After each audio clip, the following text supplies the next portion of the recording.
Hello बच्चों, आज का हमारा टॉपिक है परफेक्ट कंपटीशन, पूर्ण प्रतियोगिता। आखिर वो कौन कौन सी विशेषताएं होती हैं जो किसी मार्केट में होती हैं तो हम कहते हैं कि ये एक पूर्ण प्रतियोगी बाजार है। क्योंकि ग्रेजुएशन और पोस्ट ग्रेजुएशन में परफेक्ट कंपटीशन के अंडर प्राइस और आउटपुट का डिटर्मिनेशन किस प्रकार होता है, ये एक बहुत ही इम्पॉर्टेंट टॉपिक है। लेकिन इसको समझने से पहले ये ज़रूरी है समझना कि हम ये समझें कि आखिर पूर्ण प्रतियोगी बाजार क्या होता है। तो पूर्ण प्रतियोगी बाजार की 4 विशेषताएं प्रमुख होती हैं। पहली है free entry and exit of firms, जिसको हिंदी में बोलते हैं फर्मों का स्वतंत्र रूप से प्रवेश व बहिर्गमन या गमन।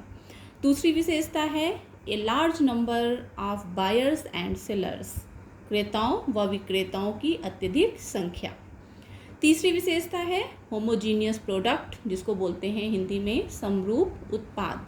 और चौथी विशेषता है नॉलेज ऑफ प्रिवेलिंग प्राइसेस, प्रचलित कीमतों का ज्ञान। अब हम एक एक कैरेक्टरिस्टिक्स के बारे में थोड़ा सा डिटेल जानेंगे। फर्मों का स्वतंत्र रूप से प्रवेश व गमन, इसको समझने से पहले इस बात को समझने के लिए आपको ये समझना होगा कि फर्म क्या होती हैं और उद्योग क्या होते हैं। उद्योग आप कह सकते हैं कि विभिन्न फर्मों को मिला करके एक उद्योग बनता है। जैसे कि अगर हम ये कहें कि कपड़ा उद्योग, तो इसका अर्थ हुआ कि कपड़ा जहाँ जहाँ भी बनता है, जिस भी प्रकार का बनता है, वो सब मिल करके कपड़ा उद्योग कहलाता है। लेकिन कपड़े को बनाने के लिए बहुत सारी फर्म्स हैं। कोई एक फर्म तो कपड़ा बनाती नहीं है, एक कंपनी तो है नहीं जो कपड़ा बनाती है। बहुत सारी फर्म्स हैं जो कपड़ा बनाती हैं। अगर हम उन सब को मिला देते हैं, सारी फर्म्स को मिला देते हैं, तो वो उद्योग बन जाता है। आप ये भी कह सकते हैं कि जो फर्म होती हैं वो उद्योग का एक बहुत ही छोटा रूप होती हैं। इसीलिए कहा जाता है कि परफेक्ट कंपटीशन में, जो परफेक्ट कॉम्पिटिटिव मार्केट होता है, उसमें जो फर्म्स होती हैं वो प्राइस टेकर होती हैं, प्राइस मेकर नहीं होती हैं। उद्योग पूरे बाजार की जो डिमांड होती है उसके अकॉर्डिंग टू डिमांड और सप्लाई के आधार पे कीमतों का निर्धारण करता है। फर्म चाहे तो उस कीमत पे उस वस्तु का उत्पादन कर सकता है, और अगर उसको प्रॉफिट नहीं हो रहा है, लॉस हो रहा है, तो वो उद्योग को छोड़ करके जा सकती है। तो इसीलिए जो पहली विशेषता है वो है फर्मों का स्वतंत्र रूप से प्रवेश व गमन। यानी कि जो फर्म होती हैं वो स्वतंत्र हैं कि उन्हें उद्योग में एंट्री करनी है या फिर एग्जिट करना है। ये फर्म डिसाइड करती हैं कि जो भी कीमतें उद्योग के द्वारा निर्धारित की गई हैं, अगर उस कीमत पे वो जितना चाहें वस्तुओं का उत्पादन कर सकती हैं और उसे मार्केट में बेच सकती हैं।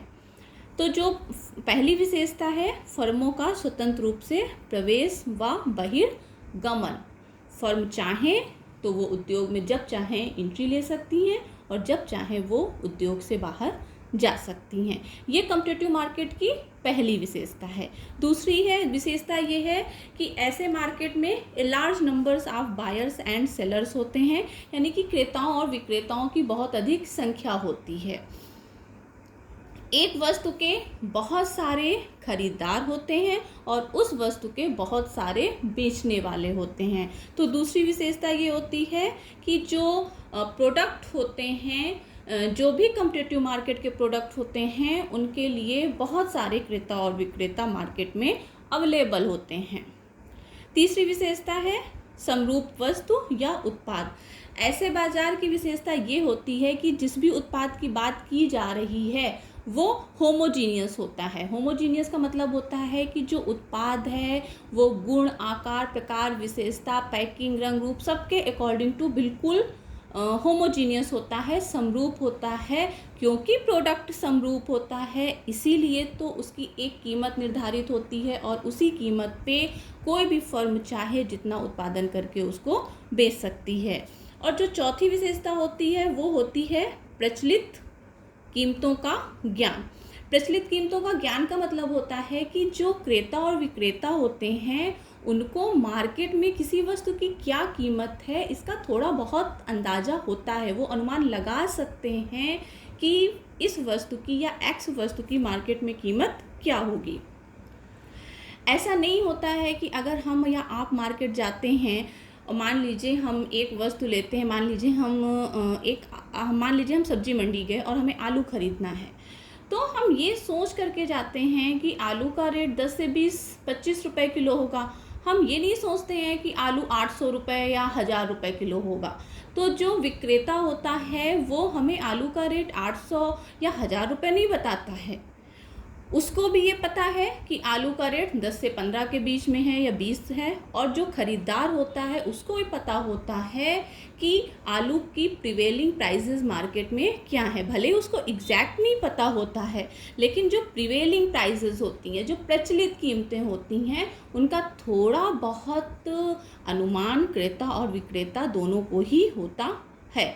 ऐसा मैं इसलिए कह रही हूँ कि ये यहाँ पे ये समझना ज़रूरी है कि केवल जो क्रेता है उसको ही ज्ञान नहीं होता है, जो विक्रेता है उसको ही पता होता है कि मंडी में उस दिन का किसी भी वस्तु का प्राइस क्या है। अगर हम सब्जी की बात कर रहे हैं तो एक सब्जी विक्रेता को, एक फल विक्रेता को उस दिन जो मार्केट का प्रिवेलिंग प्राइस होता है उसके बारे में अनुमान होता है। जिस भी मार्केट में ये चारों विशेषताएं पाई जाती हैं, free entry and exit of firms, A large number of buyers and sellers, homogeneous product और नॉलेज ऑफ प्रिवेलिंग प्राइसेस, जिस भी मार्केट में ये चारों कैरेक्टरिस्टिक्स पाई जाती हैं वही होता है परफेक्ट कॉम्पिटिटिव मार्केट। अब अगर आपसे पूछा जाता है कि परफेक्ट कॉम्पिटिटिव मार्केट क्या होता है, तो आप इन्हीं चारों को एक लाइन से लिखते जाएंगे और आपकी परिभाषा निकल आएगी।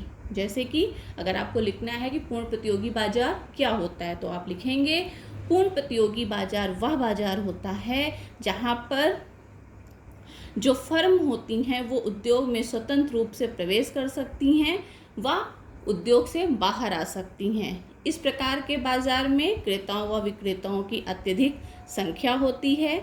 जो उत्पाद होता है वो समरूप होता है और क्रेता और विक्रेता को प्रचलित कीमतों का पूर्ण ज्ञान होता है। ये परफेक्ट कॉम्पिटिटिव मार्केट की एक कंप्लीट डेफिनेशन हो गई। एक चीज़ और यहाँ पे बच्चों, कई बार पूछा जाता है कि प्योर कंपटीशन क्या है। कई बार पूछा जाता है कि व्हाट इज़ प्योर कंपटीशन।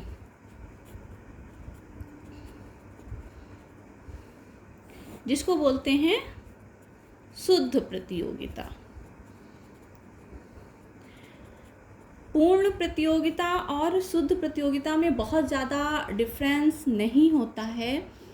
जो ऊपर की तीन विशेषताएं हैं, फर्मों का स्वतंत्र रूप से प्रवेश व गमन, क्रेताओं व विक्रेताओं की अत्यधिक संख्या और समरूप वस्तु व उत्पाद, ये तीन जिस मार्केट में केवल पाई जाती हैं, केवल तीन विशेषताएं, वो होता है शुद्ध प्रतियोगिता का बाजार। उसको शुद्ध प्रतियोगिता बोलते हैं। और जहाँ पर ये चारों कैरेक्टरिस्टिक्स पाई जाती हैं वो होता है पूर्ण प्रतियोगिता। तो शुद्ध प्रतियोगिता और पूर्ण प्रतियोगिता में बहुत ज़्यादा डिफरेंस नहीं है।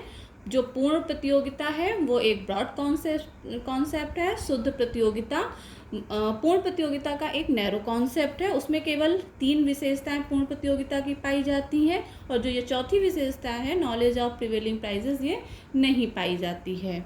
तो बस इतना ही अंतर होता है पूर्ण प्रतियोगिता और शुद्ध प्रतियोगिता में। अब हम अपने नेक्स्ट वीडियो में बात करेंगे कि